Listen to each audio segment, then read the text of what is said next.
முந்தைய ஆட்சியில் வந்து வெறும் 24 லட்சம் கோடி தான் இருந்தது. இவன் வந்ததுக்கப்புறம் இத்தனை 1000 கோடி கடன் வாங்கியிருக்கான். அதெல்லாம் வெளியில் சொல்கிறதே இல்லை. இந்த அண்ணாமலை பேசுகிறான், தமிழ்நாடு அரசு கடன் வாங்கிட்டாங்க. நீ கடன் கொடுக்காத, நீ பணத்தை கொடுக்காதனால நாங்கள் கடன் வாங்க வேண்டியிருக்கு. அதாவது அரசியல்ன்றது மக்கள்கிட்ட போய் மக்கள்கிட்ட பேசி மக்கள்கிட்டயே காசு வாங்கி மக்களுக்காகவே செயல்பட்டு மக்களுக்காகவே அந்த இயங்கக்கூடிய ஒரு அரசு தான் மக்கள் ஆட்சின்னு வருது.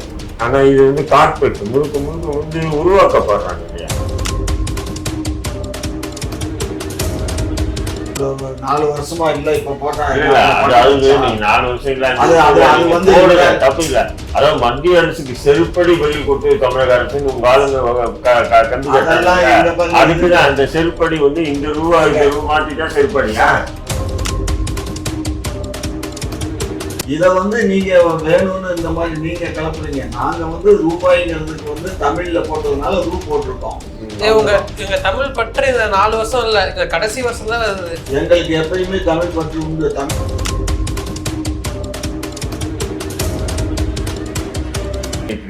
இந்த பட்ஜெட்ல எடுத்து காட்டுங்க, இது நன்மை இருக்குன்னு எடுத்து காட்டுங்க. அதை எழுதி வச்சுக்க வாங்கிட்டு இதெல்லாம் வந்து தமிழக அரசுக்கு இதுதான் எந்த முதல்வர்களும் எந்த அரசுமே சாதிக்காத சாதனைகள்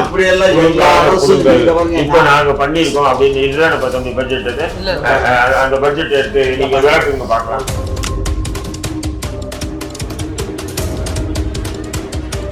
கீழே கிளர்க்கு லெவல் கிளர்க்கு, அதுக்கு அடுத்த அசிஸ்டன்ட், அந்த மாதிரி கீழே அந்த மேனேஜருக்கு கீழ்மட்டத்துல இருக்கிறவனே வந்து ஒரு 1000 கோடி அடிக்கிறான்னா மேல்மட்டத்தில் இருக்கிற திமுக 1000 கோடி அடிச்சிருப்பாங்க, 8 லட்சம் கோடி அடிச்சிருப்பாங்க. கண்டுபிடிச்சிருக்கணும்ல.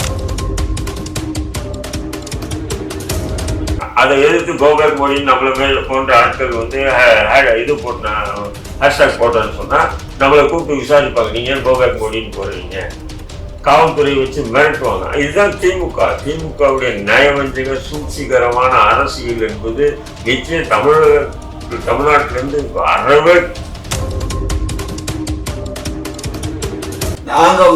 இதுதான் திமுக தன்னை தற்காத்துக் கொள்ள எதையும் செய்வாங்க.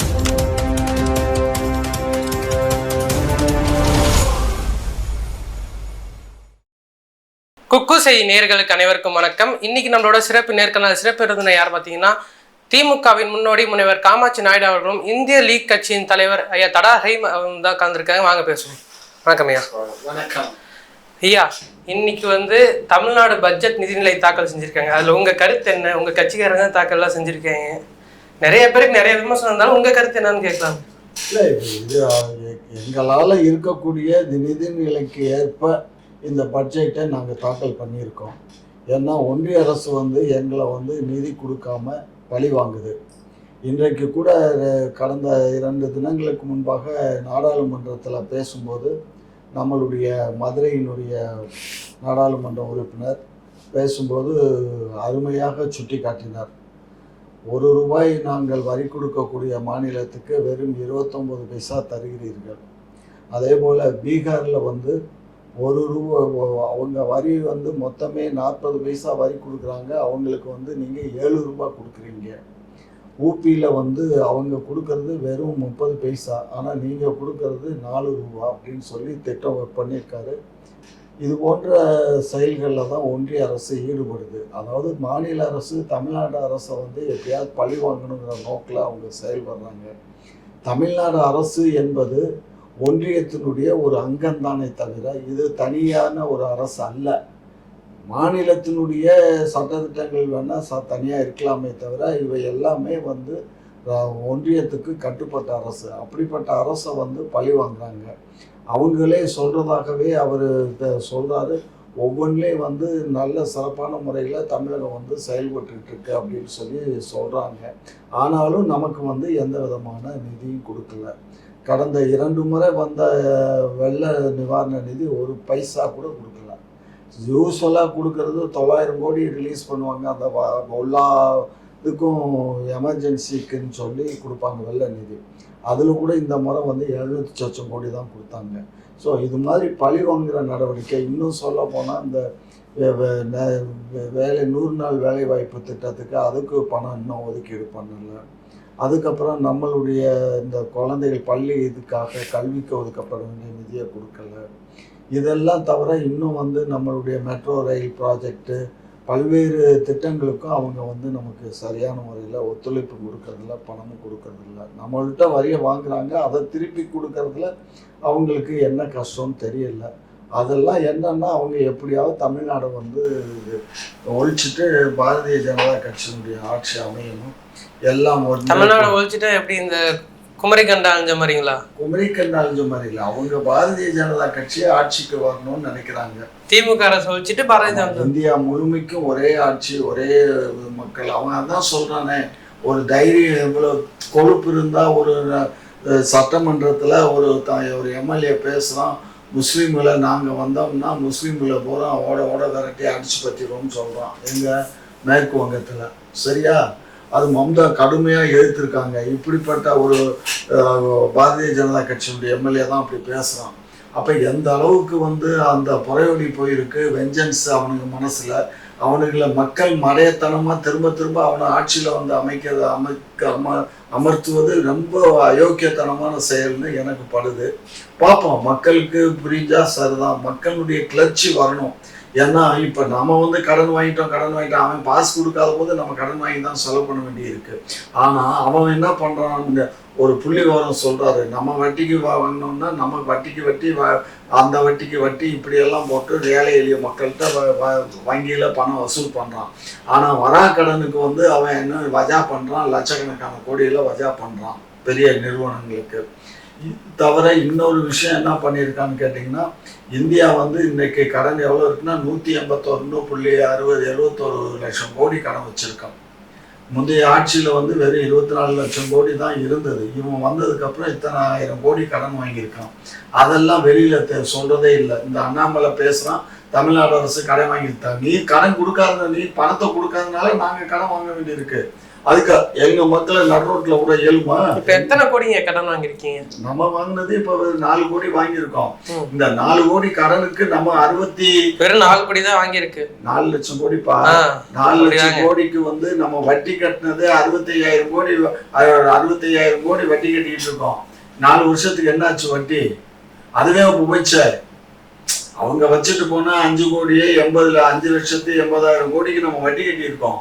அந்த வட்டி பணமும் சேர்த்து தான் இந்த பணம், சரியா?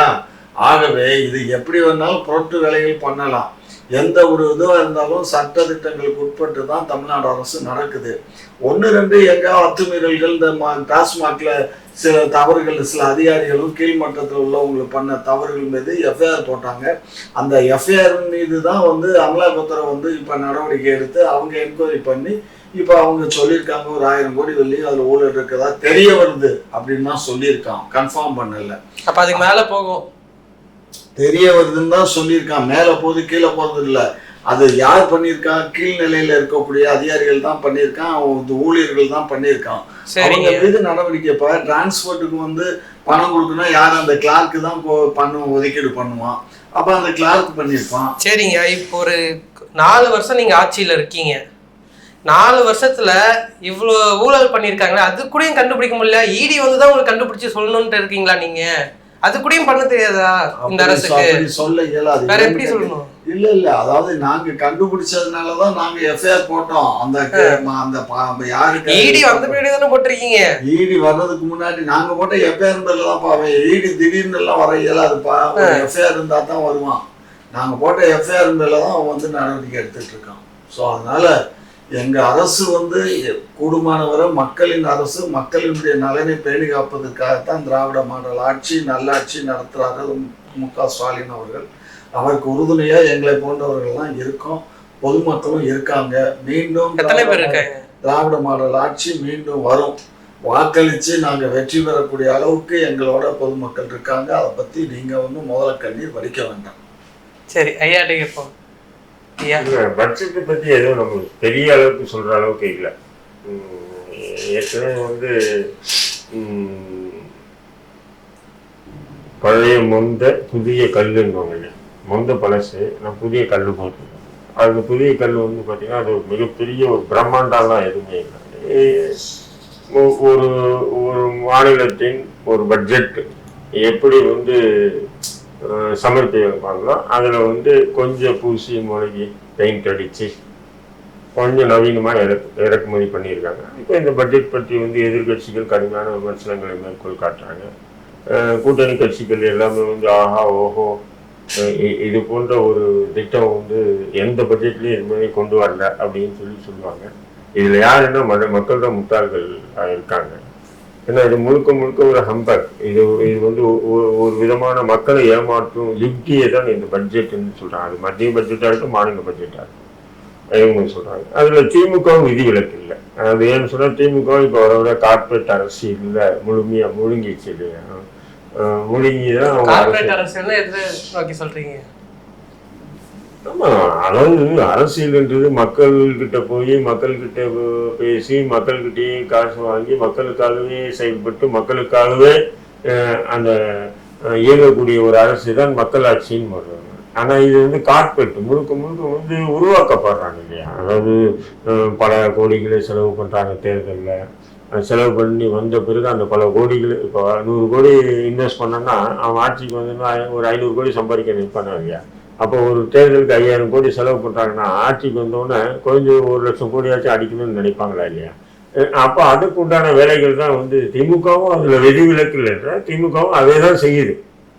அதனுடைய எதிர்வழி தான் இந்த பட்ஜெட். இந்த பட்ஜெட்டில் அண்ணன் வந்து இப்போ பேசுனது சூப்பர்ன்றதை தவிர மேட்ரிக்கே வர மாட்டேன்றாரு பாருங்க. எந்த விஷயத்துக்கு சூப்பர், எந்த இதில் வந்து இதுக்கு முன்னாடி இப்படியெல்லாம் அறிவிப்பு கொடுக்கல, இந்த பட்ஜெட்டில் இந்த அறிவிப்பு கொடுத்துருக்கு, இதுக்கு முன்னாடி இந்த பட்ஜெட்டில் அறிவிப்பு கொடுக்கல, இந்த பட்ஜெட் ஏதாவது ஒன்று காட்டுங்க. அதான் மண்ணாங்கட்டி இந்த கிராம வளர்ச்சி, சாலை விரிவாக்கம், கிராமிய சாலை விரிவாக்கம், கல்வி மேம்பாலம், இதே ஊற்றுறதே திரும்ப 2000 ஏக்கர்ல புதிய நகரம் உருவாக்கப்படும் சொல்லியிருக்காங்க. சென்னை ஆறுங்க புதிய நகரம் 2000 ஏக்கர்ல. அப்ப சென்னையை வந்து நகரமும் நீங்க ஏத்துக்கலையா? புதுசா நகரமா உருவாக்க போறீங்க. இன்னொரு நகரம் இப்போ பாப்புலேஷன் விரிவுபடுத்துறதுக்காக இன்னொரு நகரம் உருவாக்குறேன்னு சொல்லியிருக்காங்க. அதெல்லாம் காலத்தின் கட்டாயம் தம்பி. அது வந்து எப்படின்னா அது வந்து ஏன்னா இன்னைக்கு வந்து மக்கள் தொகை கூட கூட கூட நகரங்கள் கூட்டிக்கிட்டே இருக்கு. இப்போ ஒரு காலத்தில் பார்த்தீங்கன்னு சொன்னால் நானே ரொம்ப காலம்லாம் வேண்டாம், நீங்கள் வந்து ஒரு 90 வாக்கில் பார்த்தீங்கன்னு சொன்னால் தாம்பரத்தை தாண்டிட்டீங்கன்னு சொன்னால் திருச்சியில் ஃப்ரீயாக இருக்கும் ரோடு. சிங்கிள் ரோடு தான், டபுள் ரோடு மாரி இல்லை, சிங்கிள் ரோடு. இன்னைக்கு திருச்சியை தாண்ட கூட டிராஃபிக் போகலை பாருங்க. அந்த அளவுக்கு வந்து மக்கள் நெருக்கம் அதிகமாகிடுச்சு இருக்கா இல்லையா? அப்போது முன்னாடி வந்து சென்னைன்னு சொன்னால் மவுண்ட் ரோடு, இந்த பக்கம் அமைந்துக்கிற, இந்த பக்கம் அந்த சைதாப்பேட்டை, இதுதான் சென்னை, மத்திய சென்னையினுடைய சென்ட்ரல் பிளேஸ். இன்னைக்கு வந்து நீங்க வந்து விழுப்புரம் தாண்டாமலே சென்னை, விக்கிரவாண்டி கூட சென்னை, அப்படி விரிவாகிட்டு போயிட்டே போறீங்க. அதனால இவங்க புதுசா ஒண்ணு உருவாக்குறது அதெல்லாம் வந்து என்னன்னா ஏற்கனவே உருவாகிட்டே போகுது, விரிவாகிட்டே போகுது மக்கள் தொகை. அப்போ இவங்க என்ன பண்ணால் பேர் வேணால் மாற்றுவாங்க, ஒரு மாவட்டம்னு சொல்லி வச்சுட்டு இவங்க புதுசாக ஒரு இடத்த வாங்கி அந்த இடத்துல வந்து நகரம் உருவாக்க போகிறாங்களா? அது இல்லையே, புரியுதுங்களா? அப்போ எல்லாமே இந்த பட்ஜெட்டு கூட்டத்தொடரில் பார்த்தீங்கன்னா அதே இடத்துல வந்து இந்த இஸ்லாமிய சிறுபான்மை மக்களுக்கோ அல்லது மற்ற வேலைவாய்ப்பு, கல்வி, இது போன்ற விஷயங்களுக்காக பெரிய அளவுக்கு இந்த பட்ஜெட்டில் எதுவுமே இல்லைப்பா. நீங்கள் என்னென்ன எதிர்பார்த்தீங்க இந்த பட்ஜெட்டில்? இல்லை, நிறைய வந்து அதாவது மக்கள் இன்னைக்கு வந்து வேலைவாய்ப்பு இல்லை, அப்புறம் வந்து பார்த்தீங்கன்னா தொழில், அதாவது அந்த கொரோனாவுக்கு பிறகு வந்து பார்த்தீங்கன்னா மோசமான நிலையில் வந்து தொழில் இருக்குது. இன்னைக்கு ஒரு 100 ரூபா இன்னைக்கு ஒரு இளைஞன் சம்பாதிக்கணும்னு சொன்னாலும் 100 பேர் கூட போட்டி போட்டு தான் அந்த 100 ரூபா அவன் சம்பாதிக்க வேண்டிய நிலைக்கு தள்ளப்படுறான். அப்போ இதெல்லாம் வந்து தமிழக அரசு ஆட்சிக்கு பொறுப்பேற்ற பிறகு, அதுவும் இப்போ இந்த பட்ஜெட்டில் ஏதாவது இது போன்ற இளைஞர்களுக்கு எதனா ஒரு வழி இருக்குமா? அவனும் பாருங்க, ஒரு காலத்தில் வேலைக்கு போயிட்டு தன்னுடைய குடும்பத்தை, இன்னைக்கு வந்து அப்படி இல்லை. அவன் ஜொமேட்டோ சப்ளை பண்ணுறதும், அது சப்ளை பண்ணுறதும், அப்புறம் வந்து வேலைக்கு போயிட்டு வந்து அந்த பயணிகளை கூப்பிட்டு போகிற அந்த என்னது ராபிடோ அதில் வேலை செய்யும். இதெல்லாம் பார்க்கும்போது இளைஞர்கள் வந்து அவ்வளோ கஷ்டப்பட்டு இருக்கு. ஏன்னா வீட்டு வாடகை கொடுக்குறோம். எங்கே ஒரு போலீஸ்காரன் வந்து மடக்கினானா ஹெல்மெட்டுன்னு 1000 ரூபா, கொடுக்குறானே ஃபைன் பண்ணானே. ஹெல்மெட் இருந்தாலும் அது இல்லை இது இல்லைன்னு சொல்லி 500 300 பிடுங்குறதுலே இருக்காங்க. ஏன்னா தமிழக அரசு எப்போ திமுக ஆட்சிக்கு வந்துதோ அப்போலேருந்து என்ன அளவுக்கு பிடுங்கணுமோ அந்த அளவுக்கு பிடுங்கிட்டே இருப்பாங்க. அவங்களுக்கு தேவை வந்து மக்கள்கிட்டேருந்து பிடுங்கணும், அவங்க கஜானா ரொப்பணும். நாங்கள் பாருங்கள் இதை சாதித்தோம் அதை சாதிச்சுன்னு சொல்லணும். இந்த பட்ஜெட்டில் ஒரு மயிரே இல்லை அப்படின்னா சொல்லணும். ரொம்ப சிம்பிள். இப்போ வந்து விரிவாக்கம் பண்ணுறோம் மெட்ரோ ரயில். எங்கே பண்ணுறோம் தெரியுங்களா? பூவிருந்தவல்லியும் மெட்ரோ ட்ரெயின் 9000. ஏற்கனவே போடப்பட்ட மெட்ரோ ட்ரெயினால எவ்வளவு டிராஃபிக் இருக்கு நீங்களே பார்த்துட்டு இருக்கீங்க. உங்க வீட்டுக்கு போற வழியில எத்தனை குழி தோண்டி வச்சிருக்காங்க? இருக்கதான் செய்யும். இப்போ வந்து அது வந்து 9711 கோடியில வந்து அந்த ப்ராஜெக்ட். அதே மாதிரி பூவிருந்தவல்லி அதே இடத்துல வாயில நுழையாத அளவுக்கு வந்து 2800 லட்சத்து கோடி மில்லியன் டாலர் இப்படியெல்லாம் பேசுவாங்க. பட் அது எந்த அளவுக்கு அங்கே நடைமுறையில் இருக்கான்னு சொல்லிட்டு தான் பார்க்கணும். இப்போ நடைமுறையில் இல்லாமல் மெட்ரோ ட்ரெயின் போயிட்டு வந்துட்டு இருக்கு. நம்ம இங்கே உட்காந்துருக்கதே மெட்ரோ ட்ரெயின் பக்கத்தில் தானே உட்காந்துருக்கோம்.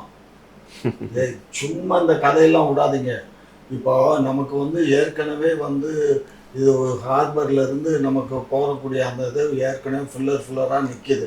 அதை திரும்ப என்ன பண்ணால் போன பீரியடில் இவர் இருக்கும்போதே யார் நம்ம ராதாகிருஷ்ணன் இருக்கும்போதே வந்து இதெல்லாம் வந்து மறுபடியும் டெண்டர் கொடுத்து நாங்கள் புதுசாக இந்த பாலத்தை கட்ட போகிறோம்னு சொன்னாங்க. உங்களுக்கு ஞாபகம் இருக்கும். அப்போ வந்து 1200 கோடியே வந்து இவர் 2200 கோடின்னா இவர் இன்னும் அந்த திட்டத்தை அப்படியே கடப்பில் போட்டாச்சு. இந்த டிராஃபிக்கு குறையிறதுக்கு 4th போகக்கூடிய டிராஃபிக்கு அந்த ரோடு இருந்திருந்தால் எவ்வளோ நல்லா இருந்திருக்கும். அது அந்த காலத்தில் வந்து ஜெயலலிதா அம்மா வந்து அது ஏதோ ஒரு காரணத்தினால அதை நிப்பாட்டி போச்சு. இது மாதிரி ஒன்றிய அரசு இங்கே ஒன்றுமே செய்யலை. அதை நீங்கள் யாருமே கண்டுக்க மாட்டேங்கிறீங்க. நாங்கள் இப்போ இந்த மெட்ரோ ட்ரெயின் நீங்கள் ஒன்றிய அரசே ஏன் காரணம் காட்டுங்க? ஒன்றிய அரசு தானங்க நம்மகிட்ட வரியை ஐயா. நீங்கள் நம்மகிட்ட வரி வாங்குறது பூரா ஒன்றிய அரசியா? நமக்கு என்ன சரி, அப்போ ஒன்றிய அரசு நமக்கு வரி கொடுக்கலன்னு சொன்னால் அதுக்கு மாநில அரசு என்ன செய்யணுமோ அதை செய்யணுமா? என்ன செய்ய முடியும்? அதை விட்டுட்டு நாங்கள் இந்த ரூல் இருந்து அந்த ஏதோ விட்டுட்டு இந்த ரூவை மாற்றிட்டோம். இதெல்லாம் இந்த ரூ மாற்றிட்டீங்கன்னா சார் நம்ம வந்து கலைஞருடைய அந்த நாணயத்தில் இருக்கக்கூடிய அந்த ரூவை நீ மாற்ற முடியுமா? நான் கேட்குறவங்கள என்ன கேட்குறேன் நானும் கேட்கிறேன், சொல்லுங்க பதில். அதெல்லாம் எதுவும் முடியாது. ரூபாய் நோட்டில் இருக்கிற ரூபாய் மாற்ற முடியுமா? ஒன்றிய அரசோ நான் ஒன்றும் அவன் பண்ணா தான் பண்ண முடியுமே. அப்ப எதுக்கு இந்த ரூ விளையாட்டு? இந்த ரூ விளையாட்டுக்கு திடீர்னு 1000 கோடி அது என்னங்க? அது ரூபாங்கிறது ஏங்க பொதுவாகவே நம்ம பணத்தை என்ன சொல்றோம்? பணம் நான் சொன்னோம், ரூபான்னு தானே சொல்றோம். அதனால ரூ போட்டிருக்கு, அவ்வளவுதான். ஒரு 4 வருஷமா இல்ல இப்ப போட்டா 4 வருஷம் இல்ல. அது வந்து தப்பு இல்ல. அதாவது மத்திய அரசுக்கு செருப்படி பதில் கொடுத்து தமிழக அரசு உங்க ஆளுங்க அதுக்குதான் அந்த செருப்படி வந்து இந்த ரூபா மாத்திட்டா செருப்படியா? எப்படி மத்திய அரசு செருப்படியா? எந்த ஆட்சி காலத்துல கொண்டு வந்தது? காங்கிரஸ் ஆட்சி காலத்துலதான் அது கொண்டு வந்தது. ரூபா சிம்பிள் காங்கிரஸ் ஆட்சி காலத்துல தான் கொண்டு. அதனால இவங்க வந்து அதை இது பண்ணலைங்க. இதை வந்து நீங்க வேணும்னு இந்த மாதிரி நீங்க கிளப்புறீங்க. நாங்க வந்து ரூபாய்ங்கிறதுக்கு வந்து தமிழ்ல போட்டதுனால ரூ போட்டிருக்கோம்.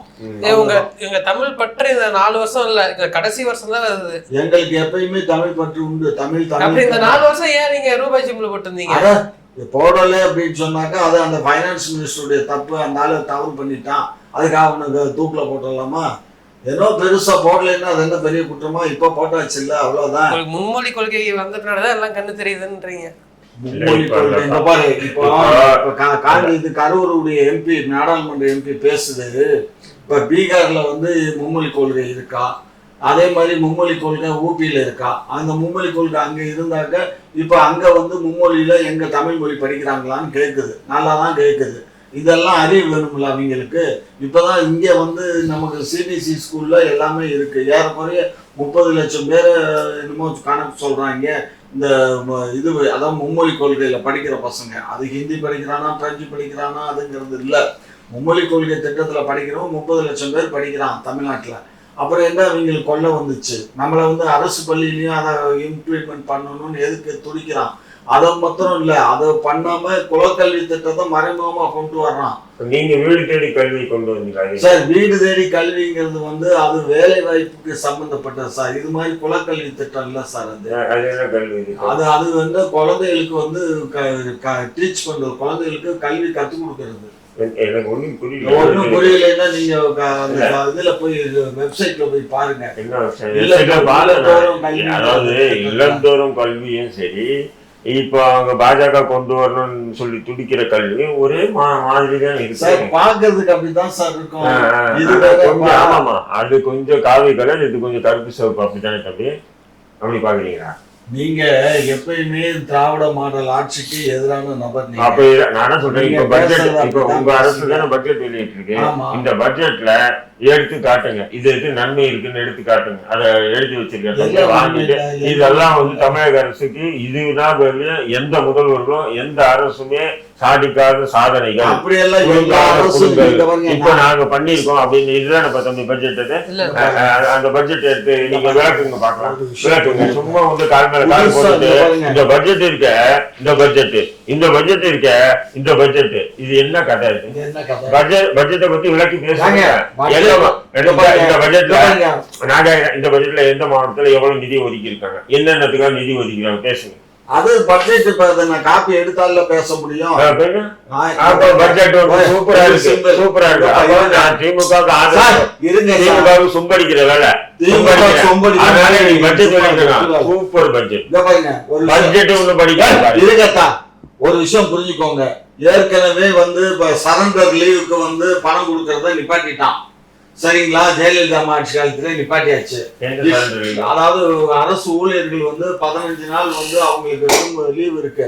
அந்த லீவை வந்து அவங்க வந்து லீவ் எடுக்காம இருந்து அந்த லீவை வந்து நாங்க சரண்டர் பண்றோம்னு கவர்மெண்ட்டுக்கு ஒப்படைச்சாச்சுன்னா அவங்களுக்கு அந்த 15 நாளைக்கு சம்பளம் கொடுத்துருவாங்க. அது வந்து இல்லாம இருந்ததை இந்த பட்ஜெட்ல அறிவிச்சாச்சு. அதாவது அரசு வந்து அரசு ஊழியர்கள் அரசை சார்ந்த விஷயங்களுக்கு மட்டும்தான் தெளிவா இருக்கு, அப்படிதானே? மக்களுக்காக இல்ல, ஓட்டு போடுற மக்களுக்காக தாங்க திட்டமே. அப்ப நீங்க வந்து என்ன சொல்றீங்க? நாங்க பாருங்க, ஏற்கனவே அந்த ஓய்வு அந்த திட்டம் இருந்தது இல்லையா, அந்த சரண்டர் என்ன அரசு ஊழியர்களே சம்பாதிக்க வருமானம் வந்து அளவுக்கு மீறி சம்பாதிச்சுட்டு கோடி கணக்கில் சம்பாதிச்சிருக்கு. அரசியல்வாதியோட அதிகமா கொள்ளை அடிக்கிறானுங்க. அவங்களுக்கு போய் இவங்க வந்து சிறப்பு சலுகை வழங்குறாங்க. மக்கள் எதுக்கு? உங்களுக்கு ஓட்டு போட்ட மக்கள் என்ன? ஓட்டு போட்ட மக்களுக்கு தான் நாங்க இப்ப இலவசமா பஸ் போடுறோம். ஆமா, மெட்ரோ ரயில் ஆண்டு பூரா மாசம் பூரா எங்க வேணாலும் ஒரு 2 மணி நேரம் 3 மணி நேரத்துக்கு ஒரு பஸ் வருது. அதுல நிறைய பெண்கள் வந்து அந்த இலவச பஸ் காத்து இருந்து கடைசியா போனா போது ஒரு 5 ரூபாய் வேற பஸ்ல தான் போறாங்க. இதுல பிளான் ஒர்க்கு நாங்க கொடுத்தோம், ஆனா எப்படி செஞ்சோம், ஆனா செய்யக்கூடாது. சும்மா நீங்க இதெல்லாம் சும்மா விளக்கி சொல்லுங்க. நீங்க அந்த பட்ஜெட்ல என்ன கிழிச்சி இருக்கு தமிழக எல்லாமே இருக்கு.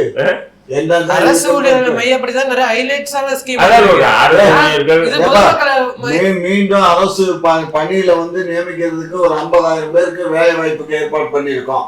50,000 பேருக்கு இந்த மாசத்துல 2 மாசத்துக்குள்ள பணி நியமனம் பண்ண போறோம். திமுக ஆதரவு நான் இப்ப பணி பார்த்தேன். திமுக ஆதரவு கூட்டணி கட்சிக்காரங்களே பட்ஜெட்டை பத்தி விளக்குறாங்க. Budget super. பட்ஜெட்டுடைய இது வந்து ஏழை எளிய மக்களுடைய நடுத்தர மக்களுடைய வாழ்வாதாரத்துக்கு பட்ஜெட் இப்படிதான் சொல்றானுங்களே தவிர அத்தனை பேச.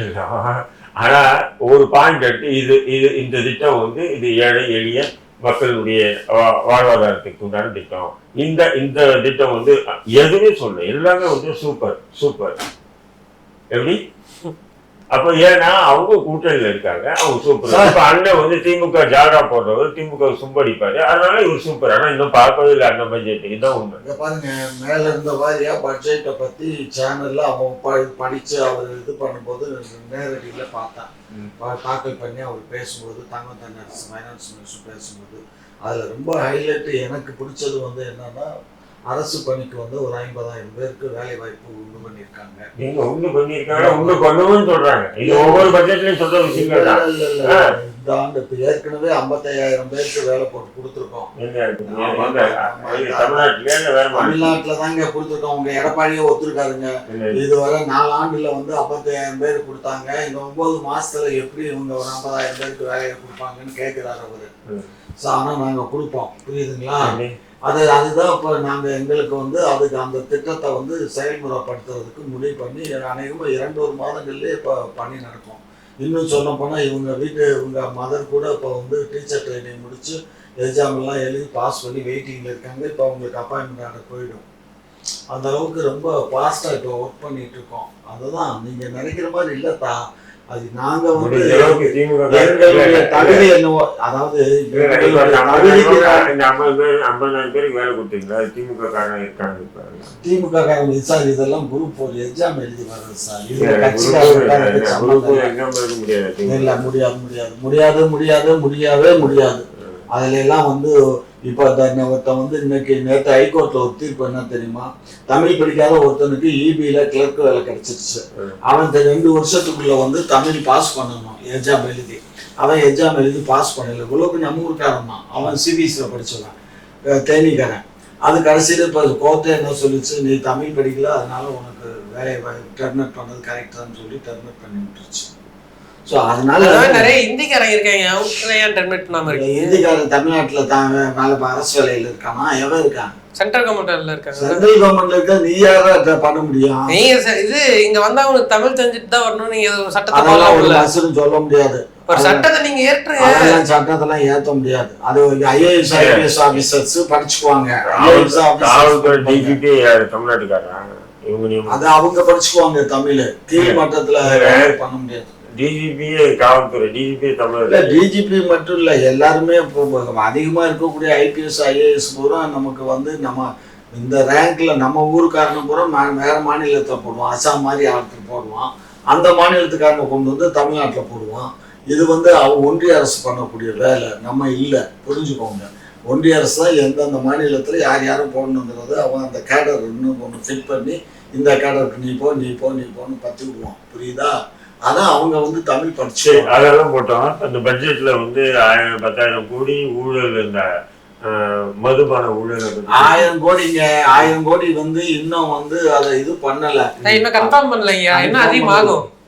இன்னும் கன்ஃபார்ம் பண்ணல, அதிகமாக வாய்ப்பு. இப்ப என்னன்னா அந்த 1000 கோடி ஊழல் நடந்திருக்கிறதுல கீழ்மட்டத்துல இருக்கக்கூடியவங்க பண்ண தவறு அது. அது மேல நாங்க எஃப்ஐஆர் போட்டிருக்கோம். கீழே கிளர்க்கு, லெவல் கிளர்க்கு, அதுக்கு அடுத்த அசிஸ்டன்ட், அந்த மாதிரி அது கீழே அந்த மேனேஜர் கீழ்மட்டத்துல இருக்கிறவனே வந்து ஒரு 1000 கோடி அடிக்கிறான்னா மேல்மட்டத்தில் இருக்கிற திமுக எத்தனை 1000 கோடி அடிச்சிருப்பாங்க, எத்தனை லட்சம் கோடி அடிச்சிருப்பாங்க. ஏன் ஈடி கண்டுபிடிச்சிருக்கணும் இல்ல? இப்ப ஈடி தான் போய் அது டாஸ்மாக்லயே கடந்துச்சு, ஒவ்வொரு ஆலையிலையும் போச்சு இல்ல, அங்கெல்லாம் புடுங்க வேண்டியதானே? என்ன புடுங்குச்சு? நீங்க அறுவடை பண்ணுச்சு. சும்மா இருங்கத்தா. வாய் புளிச்சதோ மாங்காய் புளிச்சதோன்னு பேசாதீங்கத்தா. நீங்க பேசுறது ரொம்ப டேமேஜ் பண்ணி பேசுறீங்க. இங்க பாருங்க, திமுக அரசு இருக்க வழியும் தான் நம்ம எல்லாம் இந்த அளவுக்காவது பேச இயலும். திராவிட மாடல் ஆட்சி இல்லைன்னு போனான்னு வச்சுக்கோங்க, ரொம்ப கஷ்டம் தான். ஏற்கனவே எல்லாத்தையும் அப்புறம் எல்லாம் எது மாதிரி ஆகும்? எல்லாம் கோடநாடு மாதிரி எல்லாம் கார்ல விட்டு பின்னாடி காரை விட்டு இடிச்சு கொண்டு விடுவாங்க. பார்த்துக்கோ. இல்லை, நாங்கள் இதுக்கு முன்னாடி நம்ம இப்போ இந்த திமுக ஆட்சி வந்த பிறகுதான் நம்ம வேற ஏதோ ஒரு மாநிலத்தில் போய் வாழ்ந்துட்டு இருக்கிற மாதிரி, திமுக ஆட்சி வந்தவொடனே நம்ம மறுபடியும் தமிழ்நாட்டில் வந்து வாழ்ற மாதிரி நீங்க பேசி நம்ம சுதந்திரமா வாழ்றீங்க. அப்ப அதிமுக கடந்த 10 ஆண்டுகள்ல வந்து 10 ஆண்டுல வந்து சுப்ரீம் கோர்ட்ல போய் இந்த அம்மா குற்றவாளி இத்தனை 4000 கோடி ஊழல் பண்ணிருக்கு, இவ்வளவு நகை இருக்கு, 7000 கோடிக்கு நகை இருக்கு, 8000 கோடிக்கு சொத்து பத்து இருக்கு, நிலங்கள் இருக்கு, கோடநாடு இதெல்லாம் இருக்குது அப்படின்னு எல்லாம் போட்டு அவ்வளவு இது பண்ணானே. அப்போ ஒரு முதலமைச்சரா இருக்கவங்க இவ்வளவு கொள்ளையடிச்சிருக்காங்களேன்னு வெளியில வந்துச்சு. சசிகலா ஒரு ஊழல், வளர்ப்பு பயன்பெற ஊழல், சசிகலாவுடைய அண்ணன் பொண்டாட்டி மேல தம்பி பொண்டாட்டி மேல ஊழல், இவ்வளவு 4 பேருக்கு மேல ஊழல் பத்திரிக்கை வாசிச்சு. அப்ப எல்லாம் நீங்க எந்த ஊருக்கு போனீங்க? அதிமுக ஆட்சியில 78 முற்றுகை போராட்டங்கள் பண்ணி 62 வழக்குகள் வாங்கியிருக்கேன். உட்காந்து அரசியல் இப்ப நீங்க இந்த திமுக ஆட்சி வந்ததுக்கு அப்புறம் எத்தனை வழக்கு வாங்கிருக்கீங்க? இதோட அதிகமா இருக்கு வழக்குகள். 4 ஆண்டுல எவ்வளவு வழக்கு? 4 ஆண்டுகள்ல குறைஞ்சு 18-20 வழக்கு வாங்கியிருக்கேன். அவங்க ஆட்சியில எவ்வளவு? 60 வழக்கு வாங்கி. 60 எங்க 18 எங்க? 18ன்னா நீங்க எங்க முடக்குறீங்களோ ஒரு போராட்டத்தை முன்னெடுக்கிறதுக்கு முன்னாடியே வந்து அந்த போராட்டத்தை பண்ண விடாம செய்வீங்க. ஜெயலலிதா ஆட்சியில அப்படி இல்லை, அதிமுக ஆட்சியில யாரோ அவங்களுடைய உணர்வுகளை, வேதனைகளை, அழுகுறல்களை பொதுவெளியில வந்து வைக்கிறதுக்கு அவங்களுக்கு அனுமதி கொடுப்பாங்க. ஆனா திமுக வந்து முழுக்க அரசு பயன்பாட்டை ஏவாது. இப்ப உதாரணத்துக்கு பாத்தீங்கன்னு சொன்னா, நம்ம மேல்மா சிப்காடு விஷயத்துல விவசாயிகள் 4 வருஷமா போராட்டி இருக்காங்க. தமிழக அரசு என்ன பண்ணுது? அந்த சிப்காடு மேல்மா சிப்காடு விஷயத்துல நீங்களாம் நான் போய் கலந்துக்கணும்னு அனுமதி கொடுக்கறது இல்லை. அங்க இருக்கிறோம் போராட்டம், நீ போய் கலந்துக்காத. கேட்டா அதுக்கு வெளி ஆட்கள் வந்து கலந்துக்க கூடாது. வெளி ஆட்கள்னா என்னடா வேற மாநிலத்தை வந்து கலந்துக்கிறானா இல்லை வேற நாட்டுல இருந்து வந்து கலந்துக்கிறானா? ஒரு தமிழ்நாட்டுல இருந்து மற்ற மாவட்டங்கள்ல இருந்து வந்து கலந்துக்கிட்டா வெளி ஆட்கள் அவங்க. வெளியாட்கள் யார் கலந்துக்கிட்டாலும் அவங்களுக்கு குண்டாஸ் போடுவோம். போட்டிங்களா இல்லையா? குண்டாஸ் 7 பேர் மீது போட்டீங்க. அதே மாதிரி வந்து நீங்க பரந்தூர் விமான நிலையத்துக்கு என்ன ஆச்சு? யாரும் போகக்கூடாது, போராடக்கூடாது. இதே அதிமுக ஆட்சியில் இப்படி ஒரு போராட்டம் நடந்திருந்தா திமுக அங்க போகாம திமுக திமுக ஊடகங்கள் அதை வந்து ஹைலைட் பண்ணாம இருக்குமா? பெரிய அளவுக்கு ஹைலைட் பண்ணிருப்பீங்களா? அப்போ உங்களுக்குன்னா ஒண்ணு, மற்றவங்களுக்குன்னா ஒண்ணு. எப்படின்னு சொன்னா அதிமுக வந்து ஆண்டுட்டு இருந்ததுன்னா மோடி தமிழ்நாட்டுக்கு வந்தோம்னா கோபேக் மோடின்னு சொல்லுவோம், கோபேக் மோடின்னு பலூன் விடுவோம். அதே திமுக ஆட்சியில மோடி வந்தாருன்னா இவங்க என்ன பண்ணுவாங்க? வெள்ளை கொடையை கூட்டு போய் விமான நிலையத்திலிருந்து வரவேற்பு கொடுப்பாங்க, கம்பேக் மோடின்னுவாங்க. அதை எதிர்த்து கோபேக் மோடின்னு நம்மள மேல் போன்ற ஆட்கள் வந்து இது போட்ட ஹேஷ்டாக் போட்டோன்னு சொன்னா நம்மளை கூப்பிட்டு விசாரிப்பாங்க, நீங்க ஏன் கோபேக் மோடின்னு போடுறீங்க? காவல்துறை வச்சு மிரட்டுவாங்க. இதுதான் திமுகவுடைய நயவஞ்சக சூழ்ச்சிகரமான அரசியல் என்பது நிச்சயம் தமிழ்நாட்டிலிருந்து அறவே தூக்கி எறியணும்ன்றாங்க. இதை சில பேர் ஆத்திரத்தோட பார்ப்பாங்க, ஏன் இப்படி பண்றான், ஏன் இப்படி பேசுறாங்க அப்படின்னு. ஏன்னு சொன்னீங்கன்னா இவங்களுடைய நயவஞ்சகம் சொல்லொன்று செயல். ஆட்சி வர்றதுக்கு முன்னாடி சிறுபான்மை மக்களுக்கு பாதுகாப்பு நாங்க, ஆட்சிக்கு வந்த பிறகுதான் சிறுபான்மை மக்கள் எல்லாம் ஜெயிலுக்கு போடுவாங்க. பாசிசத்துக்கு நான் கடுமையான எதிரிடுவாங்க, ஆனா பாசிசத்துக்கிட்ட போகும்போது மட்டும் பதுங்கிடுவாங்க. ஏங்க இப்படி பண்றீங்க? எவ்வளவு வருத்தப்பட்டு பேசுறாரு. அவர் தீவிரவாதி, தடா சட்டத்துல உள்ள போய் வந்தாரு. இந்த மாதிரி பேச தீவிரவாதி திமுக என்ன மாற்று வேறுபாடு இல்லையா? ஆர்எஸ்எஸ் காரன் இதுதானே சொல்றான், என்ன தீவிரவாதின்னு சொல்றான். ஆமா, நான் சார்ந்த சமூகத்துக்கு தீவிரவாதம் செய்வேன், தீவிரவாதி. ஆர்எஸ்எஸ் சொல்றது அண்ணன் வழிமொழி என்ன சட்டத்தை நீங்க உட்பட்டீங்க, என்ன செயல்படுத்த நீங்க சொல்லுங்க. நீங்க சொல்லாம நீதிமன்றத்துல நீங்க நாங்க சொல்லல, நீங்க நீதிமன்றத்துல தவறு இல்லைன்னு சொல்லி நீங்க வெளியில வர மாட்டீங்களா? எத்தனை வழக்குல வெளியில வந்து இல்ல, நாங்க வெளியே வரோம், அது வேற விஷயம். நாங்க வெளியே வருவோம், நாங்க சண்டை போடுவோம். நாங்க வந்துங்க திமுக என்ற ஒரு 5 பைசா கட்சி கிட்ட மட்டும் சண்டை போடல, பாஜக என்ற இந்தியாவே ஆளுமை கொண்ட ஒரு கட்சியை எதிர்த்து நாங்க சண்டை போட்டு வரோம். உங்களை மாரி காலையில வந்து பாஜக கூட வந்து பகை மாரி காட்டிட்டு இரவு லைட் ஆஃப் பண்ண உடனே அப்படியே பதுங்கி போய் அண்டர் கிரவுண்ட்ல போற விஷயம் எல்லாம் எங்களுக்கு தெரியும்.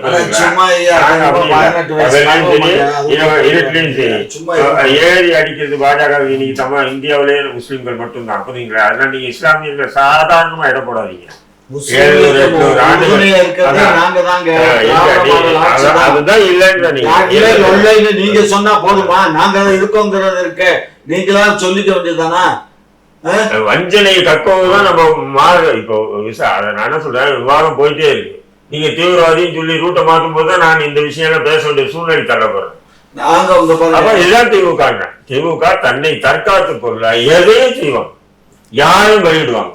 அதுக்கு அண்ணன் ஒரு உதாரணம் இப்ப மாறினார் பாருங்க டக்குன்னு.